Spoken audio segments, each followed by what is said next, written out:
digagas oleh Samanhudi, terus oleh koperasinya Bung Hatta, ya. kemudian zaman-zaman era politik parlementer, konsep-konsep itu ada, ya, konsep-konsep itu ada. Maka kita lihat zaman Bung Karno tuh ada Dasaat, ya kan? Ada Hasimning, ya ada Hasimning, ada Pardede di Sumatera Utara, ya kan? Yang Yusuf Meruk. Yusuf Meruk, Yusuf Muda Dalam. Nah itu, coba, kenapa itu nggak bisa bertahan? Kenapa itu nggak bisa bertahan? Yusuf Tatak ya? Banyak. Oh, banyak. Tadi cerita Hasimning. Nah, di zaman Pak Harto juga ada, misalnya kelompok Kodel, kelompok Jenggala, ya kan? Kelompok Abu Rizal Bakri, ya kan? Terus ada Gobel. Ada Rahmat Gobel kan? Kemudian ada Kala Group, ada Arifin Panogoro kan Jenggala ya, Medco dan sebagainya. Setelah reformasi, Hilang semua semua. itu kan kolaps. Hilang semua. Kenapa? Karena tidak berpihak, diserahkan. Fenomena kayak Marimutu Sinipasan dulu. Coba ada Marimutu Sinipasan dari etnis India, Iya. bisa, gitu kan? Tapi setelah itu, nah, disitulah pentingnya keberpihakan pemerintah, karena pemerintah itu atas nama negara. Kenapa sih susah begitu, Bro? Kenapa? Susah begitu ya? Apa ada tekanan dari luar ini? Ini persoalan komitmen. Komitmen kita udah komit kok. Enggak, pemimpin. Kan salah satu tugas pemimpin itu yang tidak kelihatan adalah memakmurkan. Iya. Jadi yang namanya pemimpin dia harus memakmurkan. Ya. Nah, sekarang itu tidak baik kan? Selama reformasi 20 tahun ini, lihat majalah Forbes. Nah, ini ya, kita mau lihat majalah Forbes. Siapa orang yang terkaya nomor 1 sampai nomor 10 selama 20 tahun ini? Ya kan? Mana pribuminya? Jadi parameter, Bang, ya? Iya, itu contoh. Apakah pemimpin itu berpihak, Iya. memampukan rakyat atau tidak? Itu. Atau ini, Bang, lihat nasabah BRI. Hah? Nasabah prioritas BRI. Kita bisa itulah lihat ya. Nah, jadi di sini kita lihat selama 20 tahun ini menuju 24 tahun perjalanan ya kan, bahwa ada sesuatu yang terputus. Ya, bagaimana membesarkan ya. Kita senang-senang aja ada Salim Group, ya, ada Sinarmas. Kita happy-happy aja karena dia juga bagian yang tak terpisahkan dari republik ini, ya kan? Tetapi kaum-kaum pribuminya itu Bagaimana? nah, bagaimana? Jadi kalau saya melihat paling tidak majalah Forbes itu sebagai standar karena saya selalu beli. Jadi kalau udah diumumkan itu aku baca tuh nomor 1 sampai nomor 10 selama 20 tahun ini itu pribuminya bisa dihitung. Nomor 11 sampai nomor 100 itu pribuminya bisa dihitung. Jadi ketimpangan, kesenjangan itu ada. Nah, pertanyaannya, apakah ini mau dibiarin? Ya kan? Kalau dibiarin pasti akan ada pergolakan, ada ketidakpuasan. Karena kita istilahnya do something tapi wrong gitu. Kita melakukan sesuatu tapi Do something but nothing. nothing sih enggak ya, tapi wrong.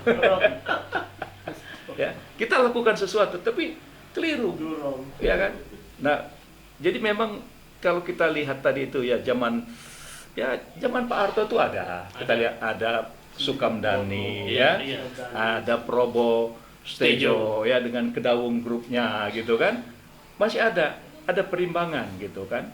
Nah, dan pengusaha ini betul-betul hanya berbisnis mereka. Mereka hanya jadi pengusaha. Nah, sekarang kan tidak. Jadi setelah reformasi, ketika waktu itu apa istilahnya terlibat BLBI dan sebagainya itu, kemudian diserahkan ke pasar, inilah beban yang terjadi pada hari ini. Dan kemudian pergantian pemerintahan itu sering tidak melanjutkan apa yang sudah dirintis. Jadi kita sering selalu mulai dari nol, mulai lagi dari nol. Jadi seakan-akan apa yang sudah bagus dilakukan oleh pemerintah yang lalu itu dianggap kalau diteruskan seakan-akan enggak. Padahal pembangunan itu kan sustain. Pembangunan itu kan mesti berkelanjutan dia gitu. Jadi aku contoh ya, aku sangat memang salah satu tokoh di Asia yang dulu jadi istilahnya contoh bagus tuh, walaupun jenderal itu kan Korea Selatan, Pak Chung Hee, ya kan? Aku bertemu dengan tokoh-tokoh aktivis dewan-dewan mahasiswa mereka lah, aktivis-aktivis mahasiswa Korea Selatan, yang mereka dulu ikut menurunkan, menjatuhkan Pak Chung Hee. Setelah ketemu, mereka bilang ada sebuah penyesalan. Kenapa? Karena Korea Selatan tidak bisa seperti sekarang ini kalau bukan Pak Chung Hee. Gitu. Nah, kenapa? Pak Chung Hee itu dia jenderal, dia memang agak otoriter, gitu kan. Strong Tapi leader. semua itu dilakukan untuk membangun mental, memotivasi rakyatnya. Mereka berhutang, mereka tetap berhutang, gitu kan. Tapi kan kemudian itu selesai.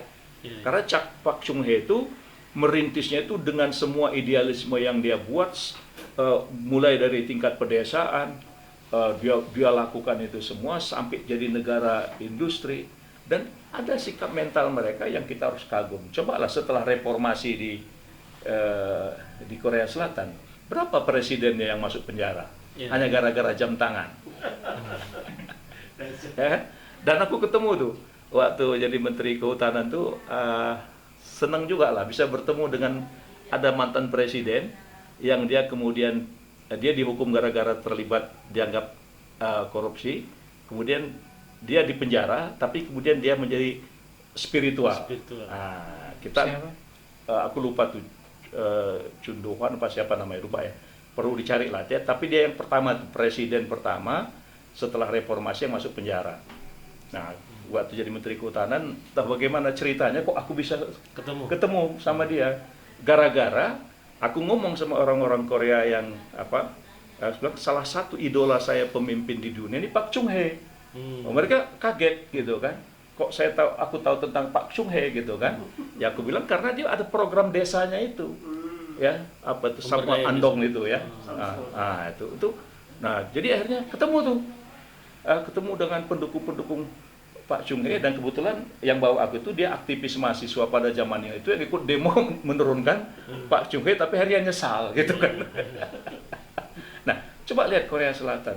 Siapa orang Korea Selatan? Kan orang Korea. Iya. Usahanya Korea. Orang Korea. Nah kita ini sekarang ada gap. Ada gap. Menurut aku ini nggak boleh dibiarin. Jadi bikin lemes nih jadi. Apa? Bikin lemes. Enggak, lemes kalau kita nyerah.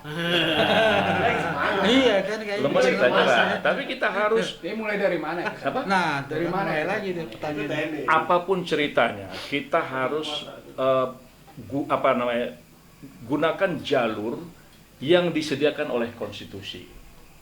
Ya, aku ingat pesan Pak Natsir dulu, ya, waktu zaman-zaman jadi aktivis, Pak Natsir bilang perjuangan kita itu harus melalui hukum. Nah, jadi apa yang dipersiapkan oleh negara ini secara konstitusi, itulah peluang kita. Masuklah dari wilayah itu. Misalnya, Kenapa? misal. Loh, jadi sekarang ini ketika kita menggagas itu kan salah satu, ya ini kan banyak orang politik, ya politik itu kan gagasan. Oh iya, politik iya. Ya, nah kita masuklah dari jalur politik, menggagas sebuah cita-cita yang kita bawa. Ya.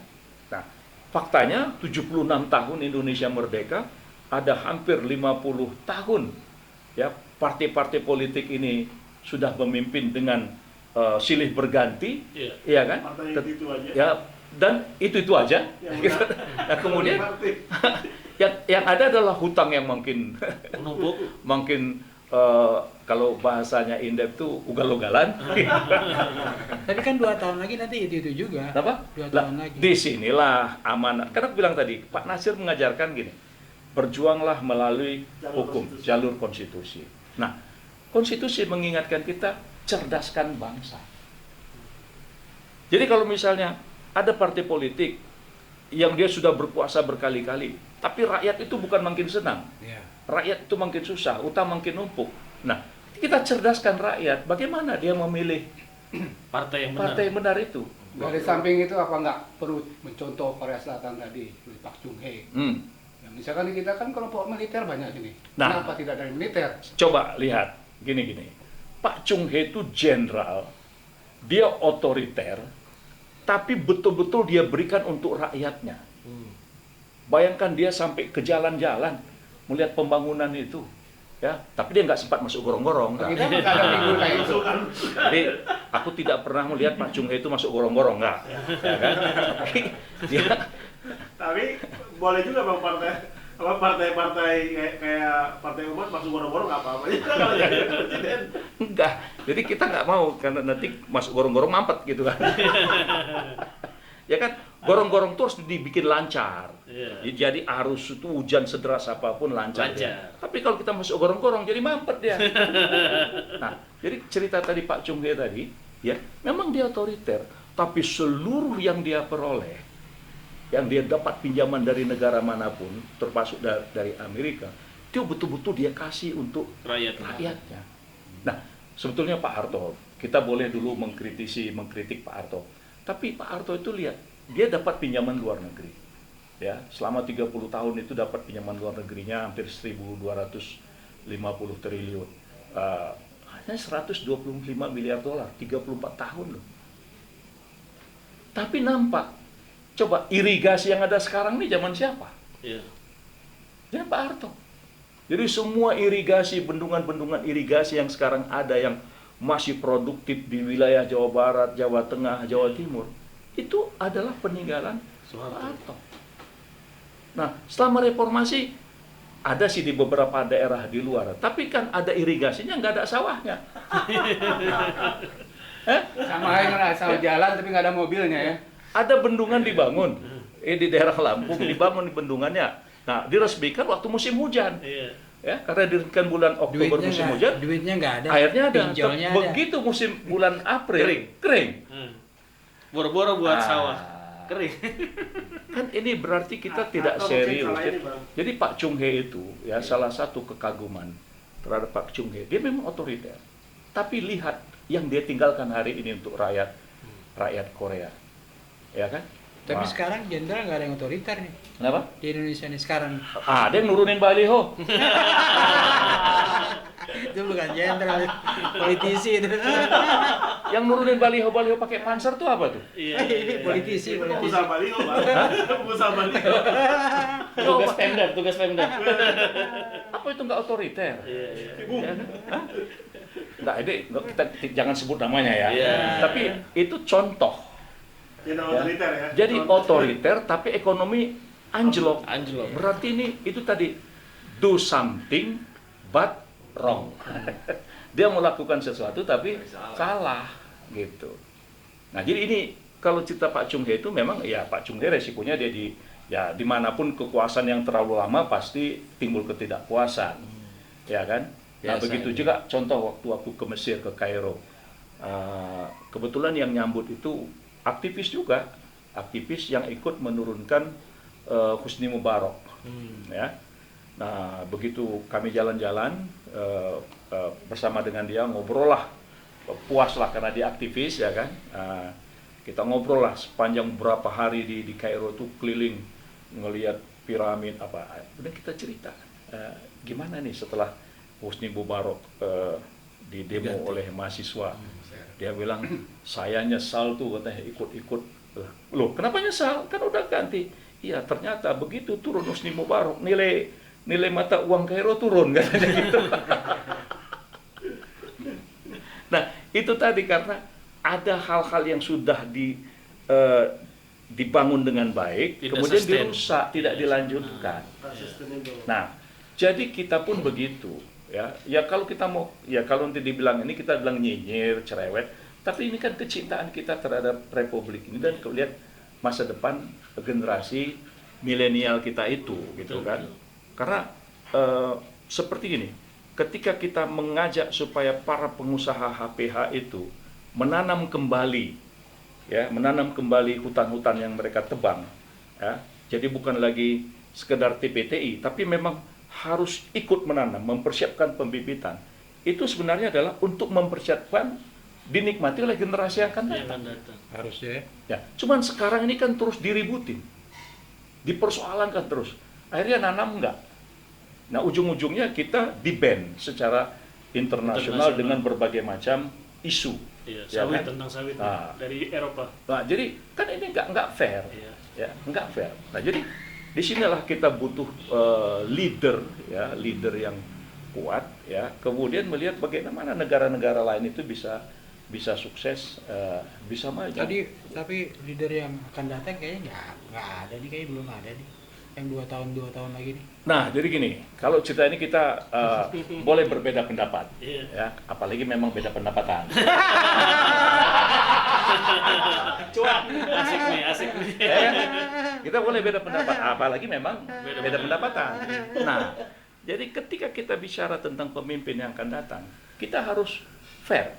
Iya. Apa persoalan bangsa kita sekarang ini? Kan ada keretakan-keretakan sosial, ya kan? Seperti ada yang dimusuhi, ada yang dipojokin dengan istilah-istilah yang menurut saya tidak pantas. Tidak pantas. Kadrun lah, Iya. radikal lah, teroris lah, hilafah lah. Kenapa itu jadi kok terangkat? Itu kan sama dengan kita memojokkan saudara kita sendiri. Perang kosakata ya. Bahasa-bahasa yang menimbulkan suasana yang menjadi semacam kecurigaan. Iya. Padahal kita ini perlu persatuan Indonesia itu harus utuh supaya tidak ada celah masuk intrik provokasi dari bangsa-bangsa lain. Iya. Ya kan kita tahu kan era sekarang kan era proksi. Iya. Ya bagaimana mereka memanfaatkan orang-orang di dalam negeri yang terus melakukan suasana ya semacam saling curiga tadi itu. Jadi kita lihat siapa yang aku bilang, kalau saya bilang kita butuh pemimpin yang leadership-nya kuat. Nah, itu. Kita butuh pemimpin yang leadership kuat. Satu, yang kedua, dia bisa merekatkan semua komponen bangsa ini. Betul. Ya. Kita butuh pemimpin yang seperti itu. Dulu waktu zaman SBY, ketika aku ditanya, Ban, siapa calon presiden kita kira-kira? Nah, aku lihat waktu itu SBY cerdas. SBY cerdas. Nah, maka aku bilang, ya udah SBY aja. Loh, kenapa SBY? Dia kan tentara. Ya, dia tentara, tapi dia cerdas. Dia cerdas, bisa mengakomodir. Nah, kemudian waktu itu bahasa SBY yang paling bagus, bagaimana antara umaro dan ulama bisa seiring sejalan. Nah, itu kan Iya. orang sure. Iya. Orang sure dengan SBY. Nah, ketika kita usulkan nama SBY, ya kan, teman-teman di DPR di Komisi 9 tuh banyak yang, Ban, kenapa kau dukung SBY itu? Dia kan tentara, dia kan jenderal militer. Nggak mungkin lah. Saya bilang, kita tengok aja nanti hasilnya.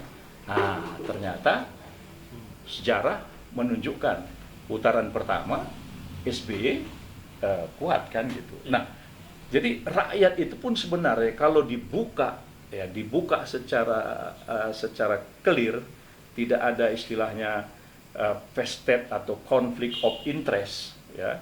Rakyat bisa memilih dengan jeli. Buktinya SBY terpilih. Dia cerdas, ya. Dia bisa mengakomodir, menyeimbangkan kekuatan ulama dan umaro. Sekarang ini, ya sekarang siapa yang bisa merekatkan itu? Jadi pemimpin yang leadership-nya kuat, ya kan. Kemudian dia bisa merekatkan semua komponen-komponen bangsa ini, dan kemudian bisa melanjutkan apa yang sudah baik. Nah, siapa? Ya, kalau aku bilang ya memang ini nantilah kapan-kapan kita diskusikan. Karena tokoh-tokoh itu tuh ada, cuman kan situasi sekarang berbeda. Kenapa? Coba ada threshold itu. Iya. Aku bilang threshold ini kita sebagai generasi sekarang malu dong dengan generasi tahun 55. Iya. Hah? Iya. Coba, tahun 55 itu individu boleh maju. Iya. Jadi pasung Hah? kita ininya. Gitu. Individu boleh maju. Dari ormas boleh maju. Dari parpol boleh maju. Dan dunia mengakui pemilu 55 itu jujur.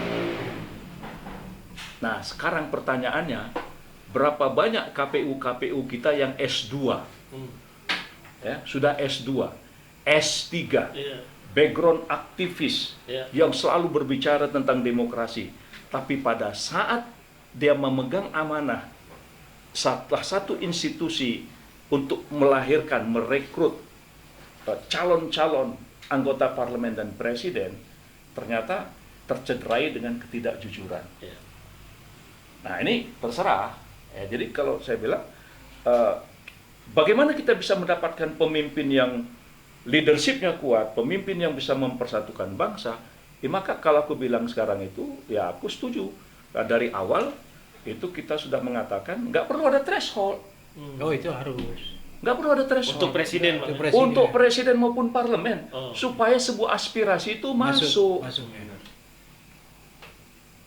Kalau ada Kalau- itu balik lagi. Enggak, jadi kalau threshold itu dihilangkan, ya, jadi transaksi suara itu di TPS, di tingkat kelurahan, di tingkat kecamatan bisa diminimize.